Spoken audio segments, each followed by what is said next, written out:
Morning guys, so happy Friday. So ma-share ko lang sa inyo guys kasi may mga nakikita tayo mga video na mga na-scam daw sila lalo na sa mga peking pera. So kami guys or ako guys is dati ang gamit ko ay yung sinasaksak na money detector. Tapos ngayon medyo nag-upgrade na tayo. So eto na lang siya guys.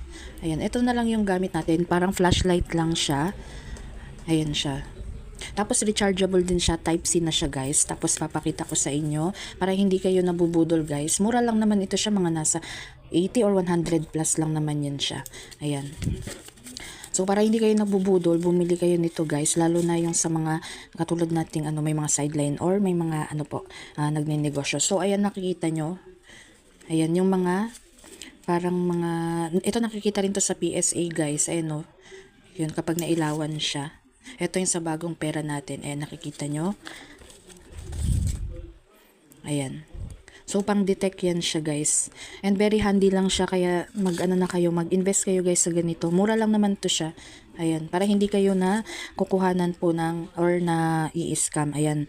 Para na-detect nyo kaagad yung mga fake na pera. Maiwasan natin. Lalo na sa amin, guys. Kasi tayo may sideline tayo na GCash. Ayan, mga nagpa-cash in tsaka cash out. Ayan po. Ayan. So, sana nakatulong sa inyo ang video na to guys. Ayan. Ilalagay ko na lang sa comment section natin kung saan ko siya nabili sa Shopee. Yun lamang. Thanks for watching. Bye-bye.